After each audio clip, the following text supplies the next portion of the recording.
Good morning बच्चों। अभी तक हमने किसी भी ट्रांसपोर्टेशन प्रॉब्लम के आईबीएफएस फाइंड करने के 3 मेथड्स पढ़ लिए, नॉर्थ वेस्ट कॉर्नर रूल और row minima method, column minima method, और आज हम उसका 4th आईबीएफएस मेथड जिसको हम मैट्रिक्स मिनिमा मेथड या लीस्ट कॉस्ट मेथड भी कहते हैं।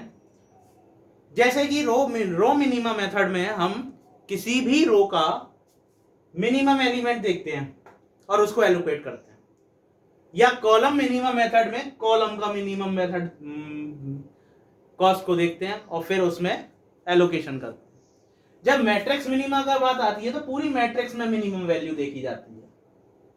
तो इस मेथड को स्टार्ट करने से पहले अगेन हम यहां पर टीपी को देखेंगे कि हमारी टीपी बैलेंस्ड है या नहीं है या अनबैलेंस्ड है। तो again we have to find the sum of all supplies. यहां सभी सप्लाईज का ऐड कीजिए। देखिए 8 और 4 12 और 9 21, 3 3 6 4 10 और 15 6 21। तो देखा कि सभी डिमांड्स का सम भी 21 आ रहा है और सभी सप्लाईज का सम भी 21 है। तो इसका मतलब मेरी टीपी जो है वो बैलेंस्ड है, और जब बैलेंस्ड है तो अब हम इसका आईबीएफएस निकाल सकते हैं। तो आईबीएफएस जब हम मैट्रिक्स मिनिमा से निकालेंगे तो सबसे पहले हम देखेंगे पूरी मैट्रिक्स के अंदर मिनिमम वैल्यू कौन सी है। तो मोस्ट मिनिमम वैल्यू जब हम इस पूरी मैट्रिक्स में देखेंगे या टीपी टेबल में देखेंगे तो हम देखेंगे कि 1 है सबसे छोटी वैल्यू, लेकिन उस 1 को हम दो जगह देख रहे हैं, एक C21 पर एक C25 पर, दोनों जगह हमको 1 अवेलेबल है और वो मिनिमम वैल्यू है। तो इसका मतलब देयर इज अ टाई। यहां पर क्या हो गया, अब टाई हो गया कि हम इसको इस पर एलोकेशन करें या इस पर। तो ऐसी जगह पर कहा गया कि आर्बिट्ररी चॉइस आप कर लीजिए और ले लीजिए। आर्बिट्ररी मतलब इनमें से कोई सी भी ले लीजिए वैल्यू पहले और आप एलोकेशन कीजिए। तो हम पहले इस वैल्यू को ले लेते हैं और इस पर एलोकेशन कर देते हैं। अब इस पर एलोकेशन कितनी कर सकते हैं, डिमांड 3 है, सप्लाई 8 है, तो इसका मतलब 3 कर सकते हैं। 3 एलोकेशन 0 डिमांड हो गई और यहां पर 5 सप्लाई, 5 यूनिट बची हैं सप्लाई के लिए।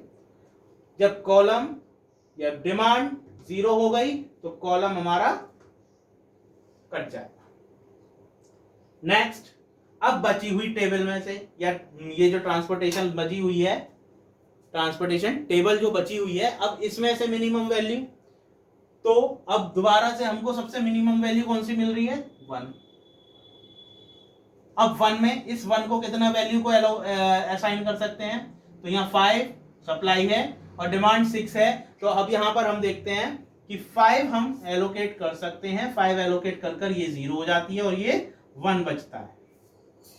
अब हमारी रो की वैल्यू 0 हुई है, सप्लाई 0 हुई है, इसीलिए हम रो को कट ऑफ करेंगे। रो कट ऑफ करने के बाद अगेन अब बची हुई टेबल में हम देखेंगे मिनिमम वैल्यू, तो हमको 3 मिलती है और 3 मिलने पर अब हम यहां पर क्या एलोकेशन कर सकते हैं, 4 सप्लाई 5 डिमांड, तो 4 आप कर सकते हैं एलोकेट, ये 0 हो जाएगी और ये 1 हो जाएगा।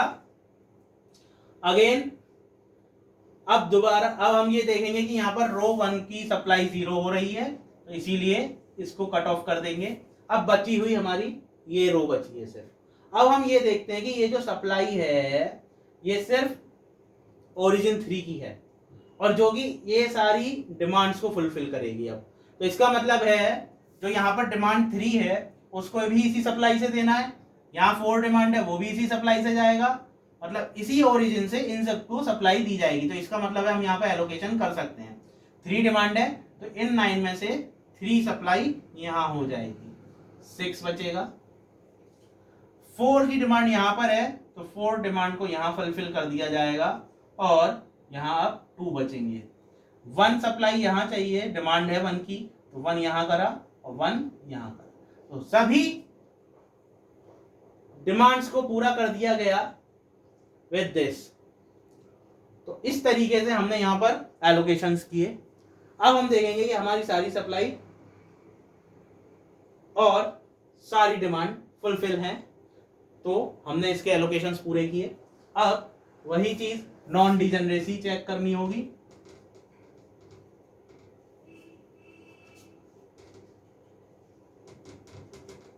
इस कंडीशन के अंदर वही नंबर ऑफ